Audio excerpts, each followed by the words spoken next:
Family. What are your thoughts when you hear this word?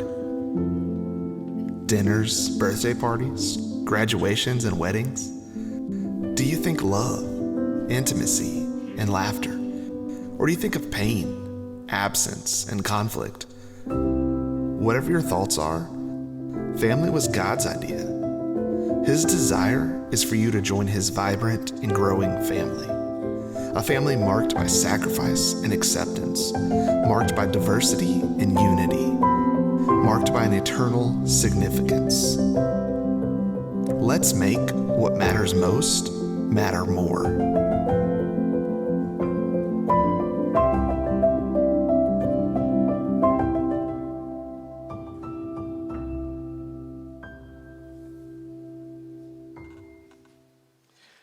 Well, welcome everybody to week 3 of Family Matters More. Now, for those of you who may be new, or maybe you've just been out for the last couple of weeks, the goal, the big idea behind this series is to not only help us recognize how much our family and family relationships matter, but also about helping us be intentional about making them matter more.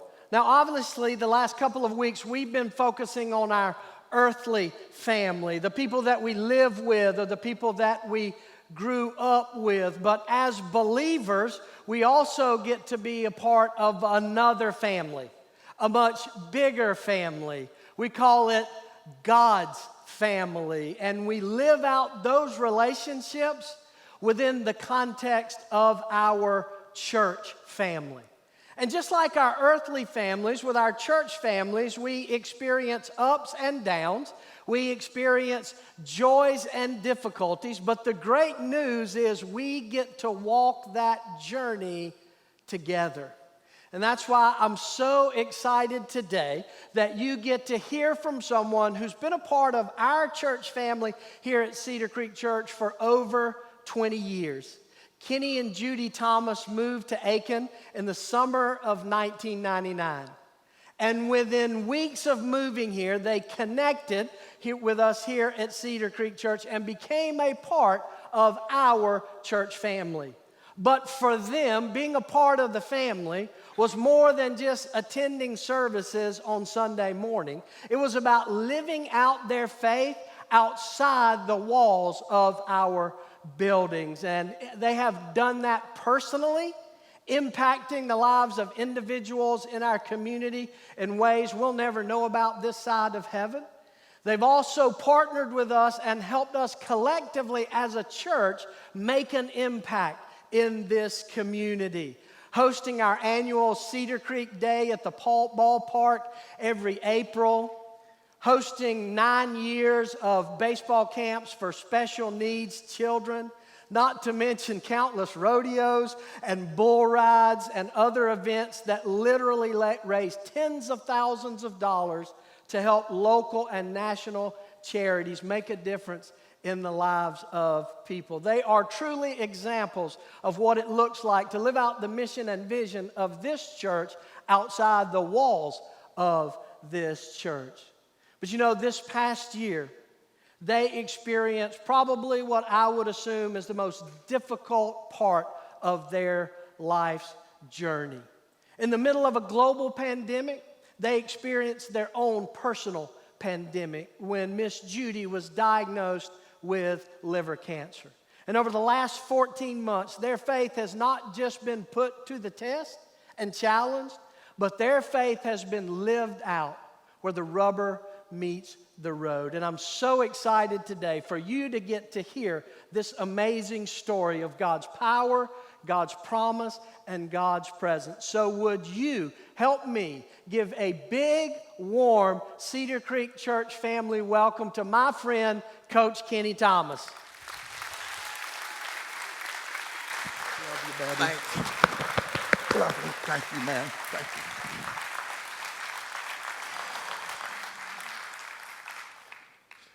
Well, thank you, Philip. Wow, this is a great experience for me to be here.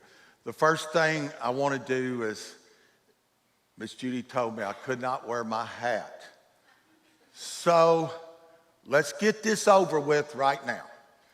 So I don't have to hear it 100 times outside after service. Everybody say, I've never seen Coach without his hat. Let's get that over with right now. So there I am without my hat. So that pleases Miss Judy. 22 years ago, we moved to Aiken, South Carolina from Gallatin, Tennessee. Judy was a barrel racer, ran those running horses. We had built a farm there. We had bought 14 acres and over a 5-year period tried to pay for the land and built our barn, fenced in the area, built her a riding arena with lights on it. And 5 years it took us to pay all that off, and then we started building our house. We had a friend of ours that was a builder, and we designed it and built it ourselves. Not ourselves, but designed it, and he built it for us. We moved in, and 6 months later, I walked in and said, hey, what do you think about going to Aiken, South Carolina? So we were only in that house for 6 months. I remember our first night here in Aiken. We had come over. Judy drove the dually truck with the horse trailer and 2 horses and 3 dogs in her truck with her, and I was following her with the U-Haul. The people we bought our house from allowed us to turn our 2 horses out into the fenced-in area that night, and we slept in the trucks because we didn't close on the house till the next day. I got up the next morning, took a shower, hate to say it, with a hose pipe. You don't call it a hose pipe around here, it's called a garden hose. A garden hose on the balcony of the back porch, and we went and closed on the house. And that night, while we were sitting in the driveway, it was about 1 o'clock, and I was starved to death. As most of you know, I do like to eat.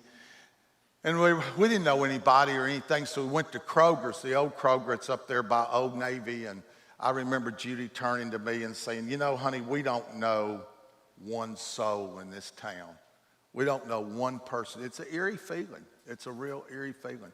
One of the first things I did after I got here, about a month and a half later, I had a baseball camp out at Citizens Park for young kids. And, you know, there's kids running around everywhere out there. I just happened to look over on the fence, and there's a gentleman standing there that looked like he was a little intense and paying attention. So I walked over to him, and I said, how you doing? And he said he had two sons out here in the camp.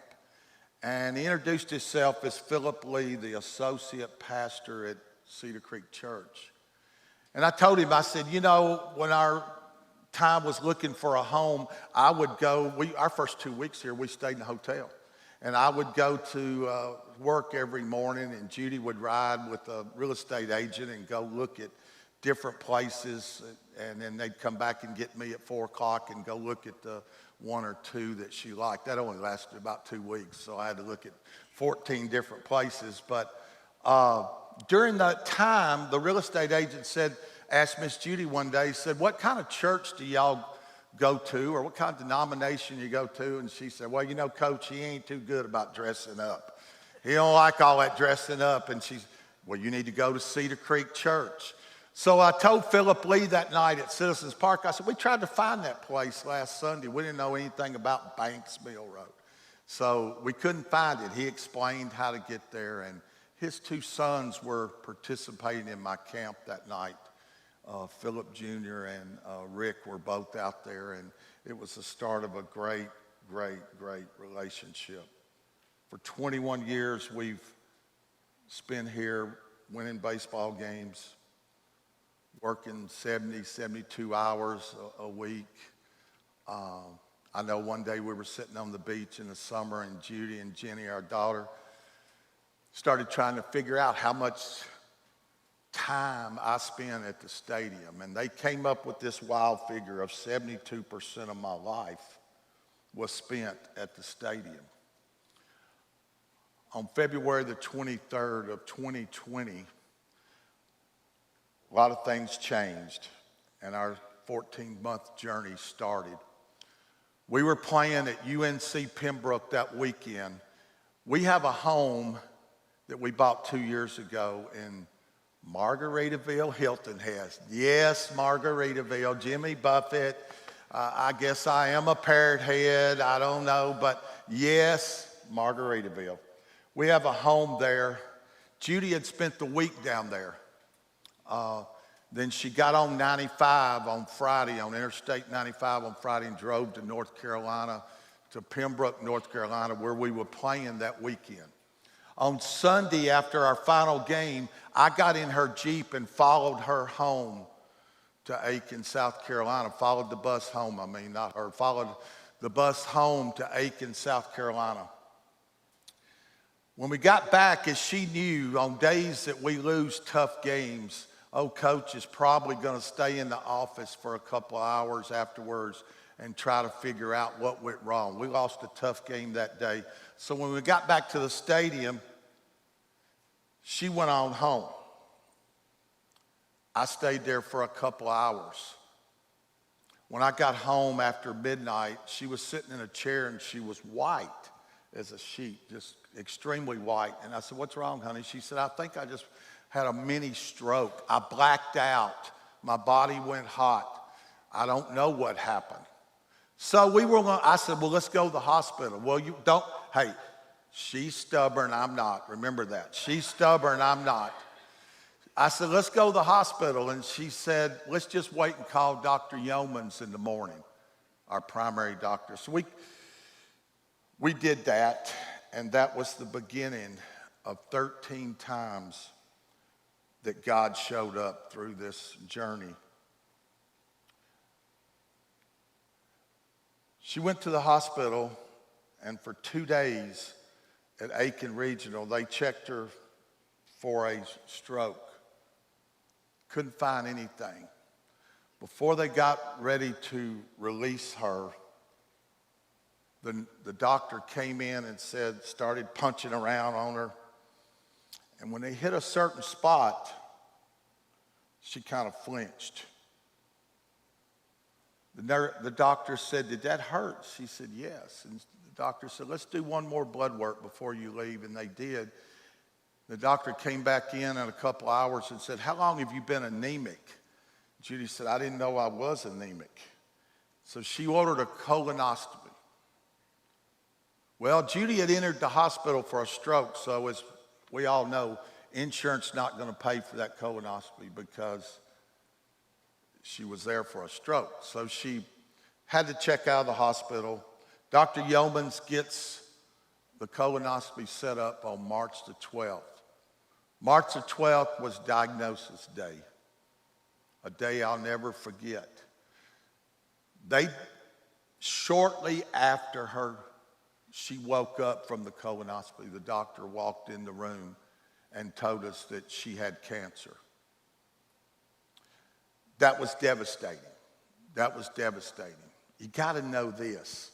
We almost didn't have the colonoscopy. She showed up at Aiken Regional. I dropped her off at the door. I went to park the car, and I walked back in, and she's standing at the window like this.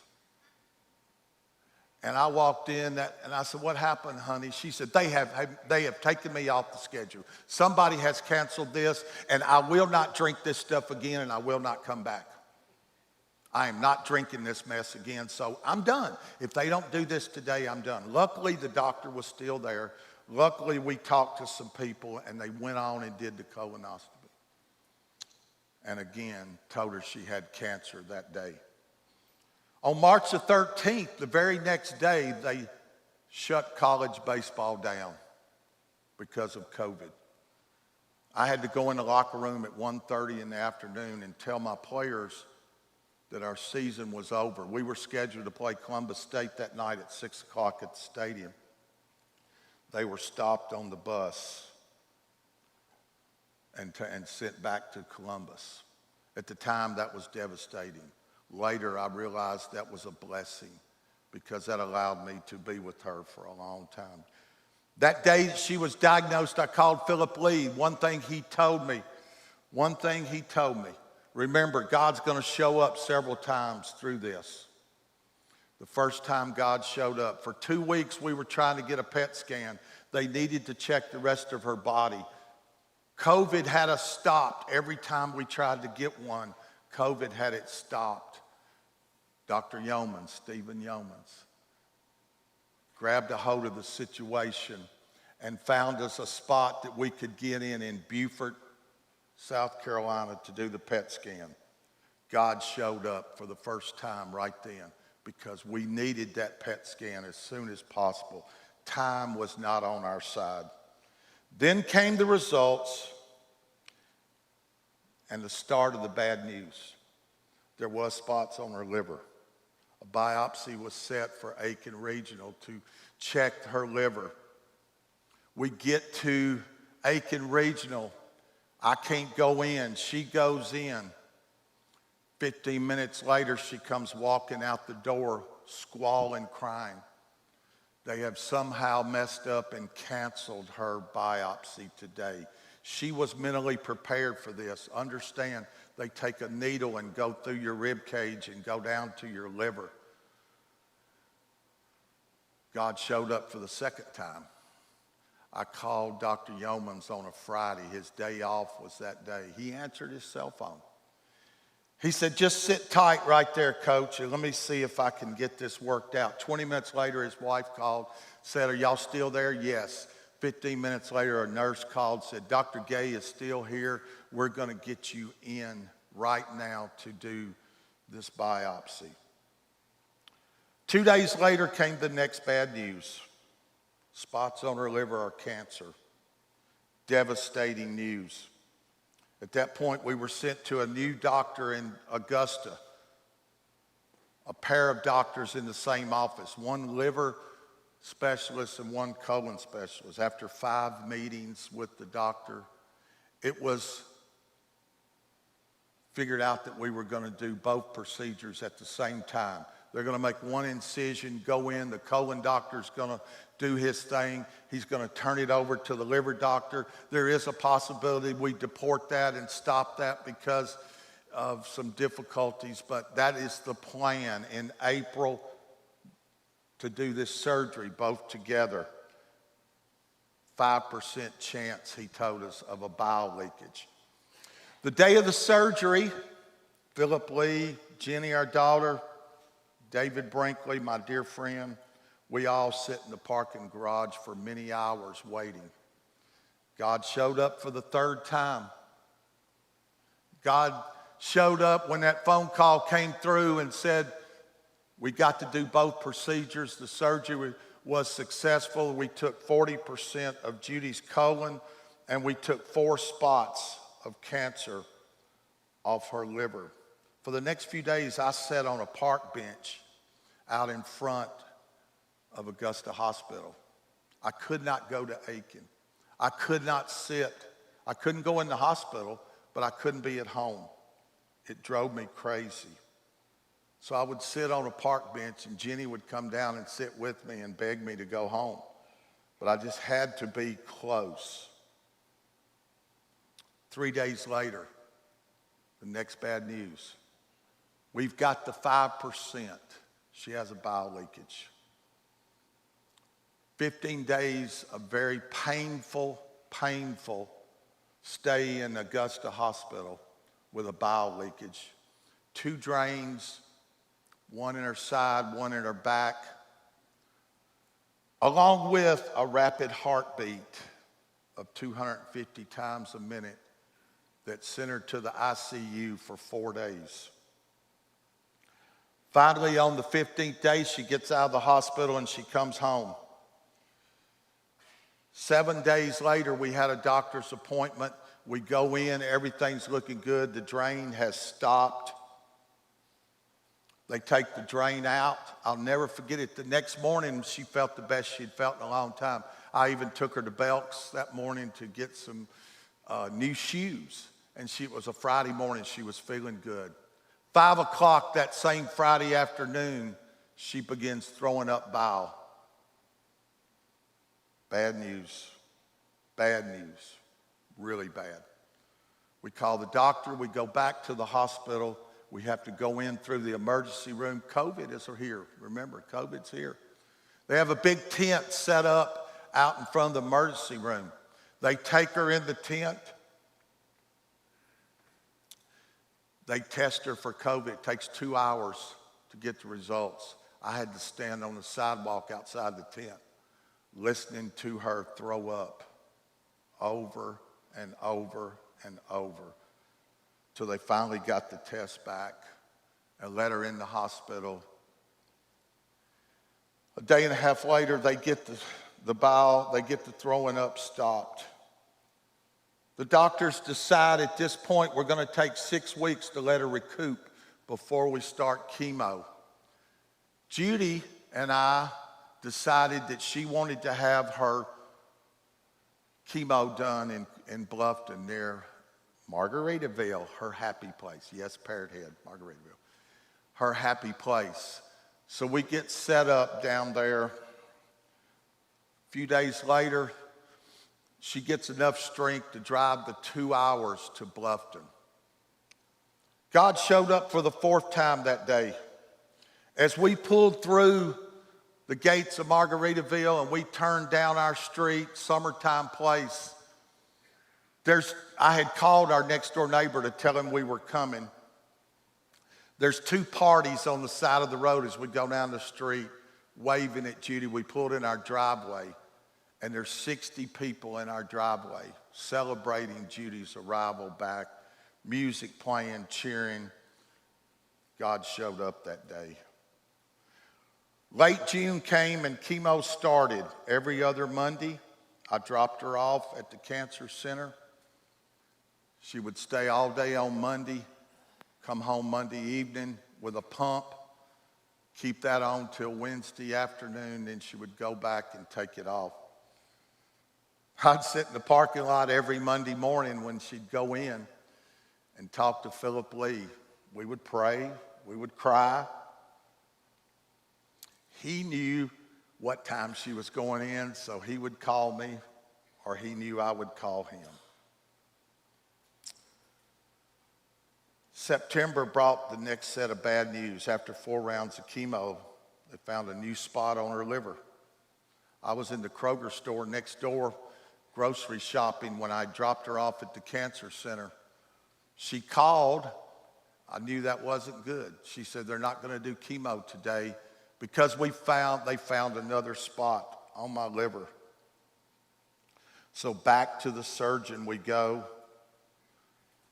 The surgeon and oncologist decided no surgery because we've had bowel leakage.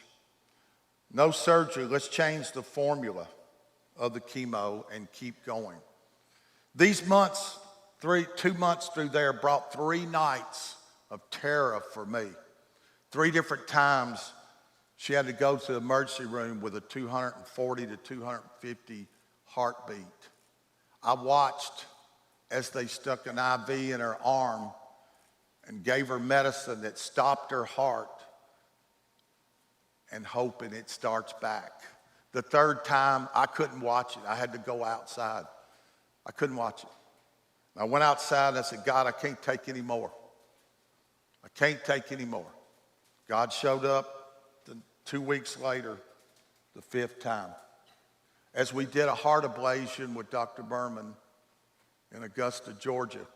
After several hours of the procedure, Dr. Berman walked in and said, I found the 4 spots that was on her heart that was causing them, and I got them off.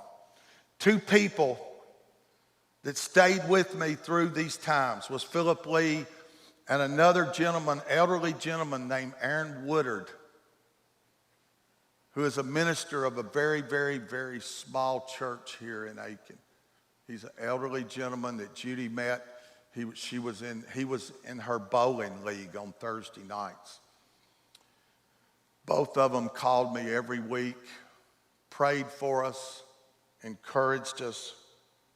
I started a text group with coaches in the baseball profession and Major League Baseball personnel that were praying for Judy every week. The 8th round finished. The 8th round of chemo finished. At that time, they said the spot on her liver had not grown, so that meant the chemo was working. And let's keep the same formula going. She had started to lose a lot of weight, started to have some bad days. Eating had become a problem. But as I kept saying, she's tougher than most. She is tougher than most. Chemo continues through Christmas and New Year's. Then the next bad news came. 12th round of chemo finished on January 6th. It's time to scan again. The next bad news was tough.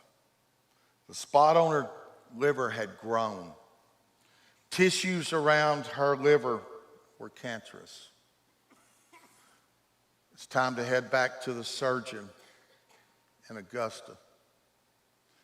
We go back to the surgeon and oncologist in Augusta. They tell us there's nothing they can do. We could try a clinical trial, but this is a mass on her liver. It's cancerous.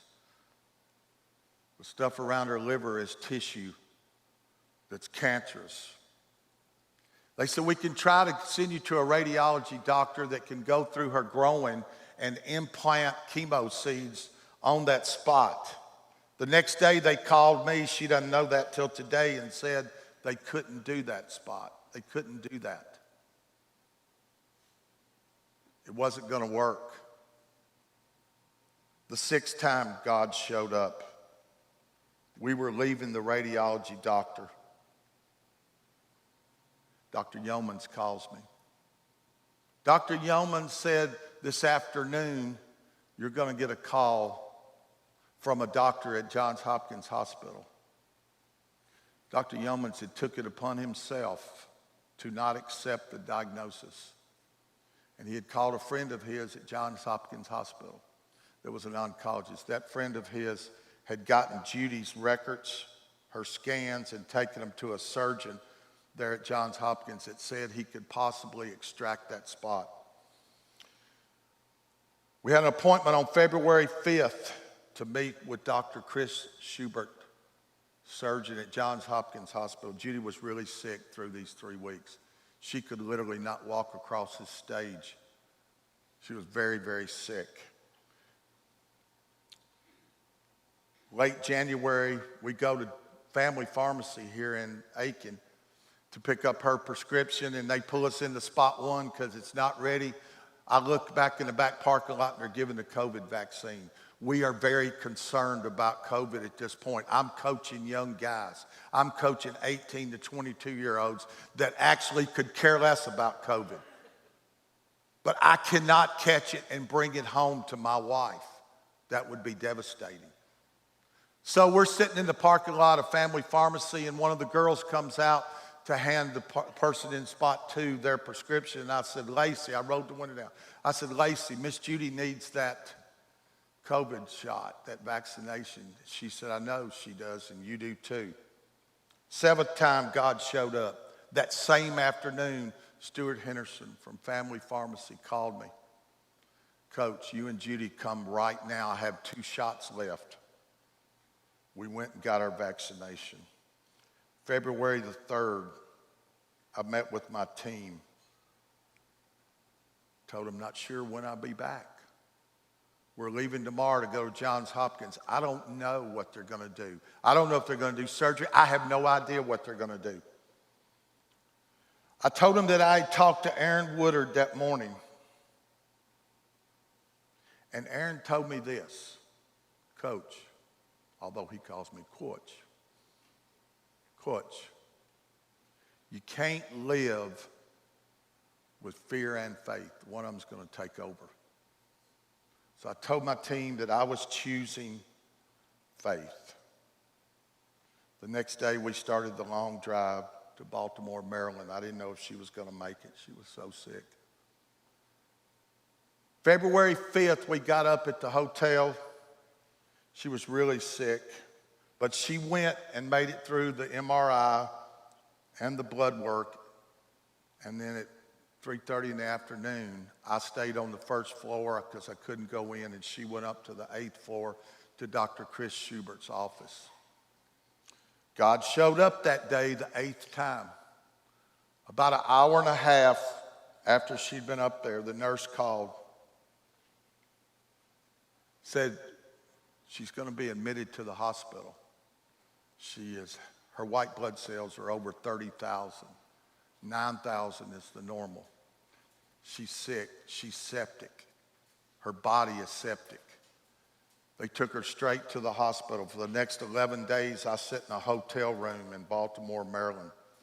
Dr. Rusty Johnson, who was the doctor at Dr. Yeoman's, called in the beginning, would call me every day and give me a little bit of an update. On the third day he called, I was asking him questions. He said, "Coach, her white cells are 31,000 today. It's very serious. It's very dangerous. She is septic. Her liver has an infection. We have a good team working on it." I knew that right then how serious this was. My text group of coaches was praying hard. Philip and Aaron were praying hard. All I needed to do was to lay in the bed at night and pray. I watched my team go on the road for their opening weekend with me sitting in a hotel in Baltimore, and I watched them give up 47 runs and score 5 in 3 days in a three-game series. I knew they were hurting.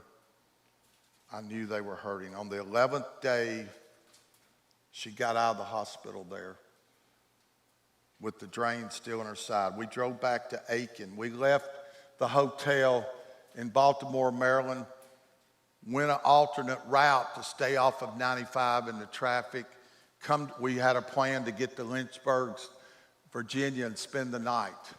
Our granddaughter was with us. She had flown up there to stay with me at the hotel for a few days. She started calling hotels in Lynchburg. Every one of them was full. She finally finds one room at a Homewood Suites in Lynchburg, and we booked it, and she asked, "Why is every hotel in Lynchburg booked tonight?" Well, they were expecting a winter storm tonight, and everybody's getting out of their home and coming to a hotel in case they lose their power. So we checked in the hotel at 4 o'clock in the afternoon. Again, she was tougher than most to be able to handle all this. I knew we couldn't get stuck in Lynchburg with a winter storm. So I said, "Honey, go in and sleep a little while. We're leaving at 10 o'clock tonight. We got to beat this storm." So we did. Then we drove from 10 o'clock at night to 1 in the morning to Concord, North Carolina, and checked in a Spring Hill Suites. My granddaughter looked at me when we were checking in the hotel and said, "I don't know that I've ever been in 3 hotels in one day." I said, "Come to think of it, I don't think I have either." Dr. Yeomans took over for the next 7 days. When we arrived at home, they did blood work every day for 7 straight days, watching her white blood cells go down. Judy watched the game that weekend. I got back, tried to get my team back together. Judy watched the game from the car for the next 3 weekends. I'd pull the car inside the stadium where she could watch. Tougher than most. Most people could not have done that. On Thursday, March the 11th, we flew out of Atlanta, Georgia to go back to meet with Dr. Schubert. Our plan was to fly out Thursday, have the appointment Friday, fly back to Atlanta Saturday morning, get back in the car, drive to Columbus, Georgia, and be there before my game at 2 o'clock on Saturday at Columbus, Georgia. The 9th time that God showed up, when we got on the plane, Judy had wheelchair access because she couldn't walk through the airport. So we were the first to load the plane leaving Atlanta. They rolled her right down to the door. As she goes on, I noticed a flight attendant there paying quite a bit of attention. The flight attendant, as we got on, we were the first people on the plane. She walked back to our seat and asked Judy if she was okay. And Judy said, "Well, we're a little nervous. We hadn't flown in about 30 years.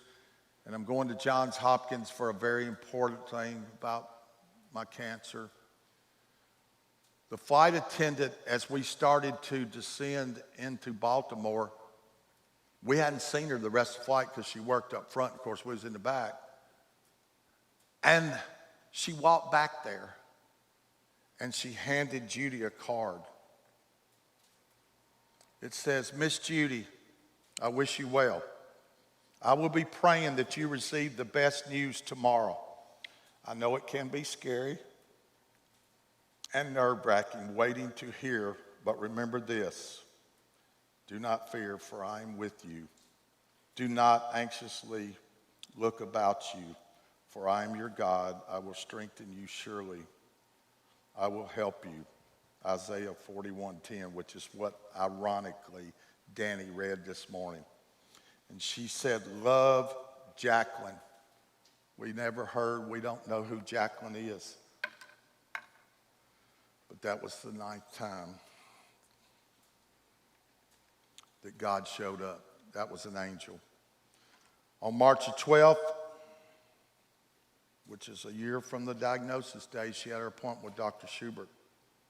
Had a scan, blood work, and a check-in. The 10th time God showed up, he put the screens up on January's scan, today's scan. The abscess is gone. The stuff around her liver, it's gone. There is 4 small spots on her liver that they think they may have to extract. But let's go home and let's get stronger. Let's eat. She had lost 55 pounds. Let's go home, get stronger, and come back in a month and we'll extract those spots. 2 weeks later, I get a call. We get back to Aiken. I'm fixing to go out for batting practice. Judy calls and she said, "You've got to get on this 3-way call." It was Johns Hopkins Hospital. A lump went in my throat. The 11th time God showed up. The nurse practitioner says, "Mr. and Miss Thomas, those spots on her liver, those 4 spots are benign. They are cysts. They're not cancer." I started crying, hugging my coaches, my assistant coaches. I went out and told our players, "If you see me crying today, I can't help it. It's happy tears." Johns Hopkins wanted an MRI with a certain kind of injection in it and more blood work to make sure there was no more cancer and that these spots were cysts. Dr. Yeomans set that up. 5 days later, after the MRI, Dr. Yeomans calls me and I said, "Do you know the results?" He said, "When's the party?" MRI looks good, but it's gone back to Johns Hopkins. The 12th time God showed up was April 7th. Judy and I driving home from Americus, Georgia, where we had played the night before. I took my car every road trip this time just because if something happened, I would have it instead of riding the bus. We're riding home on Wednesday morning. The phone rings and it's Dr. Schubert. He said, "Miss Thomas, you are cancer-free." Later that day, I called Dr. Yeomans and I said, "Doc, we will be indebted to you for life for what you did. Take it upon yourself to get us there to Johns Hopkins." His answer, listen to this. "No, no, no. I worked through the Lord, and the Lord told me to send y'all to Johns Hopkins." The next morning, Rusty Johnson, the doctor there, called. He said, "Many of us worked through Jesus, and myself and Dr. Yeomans are 2 of them." And he said, "God healed Miss Judy." He said, when we arrived at Johns Hopkins on February 5th, she probably had 48 hours to live. It was a miracle. Last week, Judy told me for the first time that while she was in the hospital, the 3rd day at Johns Hopkins, 2 doctors came in. One of them started asking her about her final arrangements and did she have them set? And did she need to have her husband come in so they can set the final arrangements? I asked her, I said, "Judy, what'd you tell him?" Remember what I said about stubborn? She pointed at him and said, "Get out. I'm not finished." I'm not done. This journey this morning is being told for one reason and one reason only: to encourage other people in this situation. Don't stop praying. Don't stop fighting. Never give up, and choose faith over fear. My sister said it best. God let the virus come down to earth, but he's chosen a few people, and Judy's one of them, to let you know that he's still here and he's still in control. There's only one scenario in this whole thing. God healed her. You can believe whatever you want to believe. There's only one scenario. God healed her. So the 13th time that God showed up is this morning. A fighter like none other. A woman of faith like none other. A woman who never gave up, and a true inspiration. Ladies and gentlemen, my wife, Miss Judy Thomas.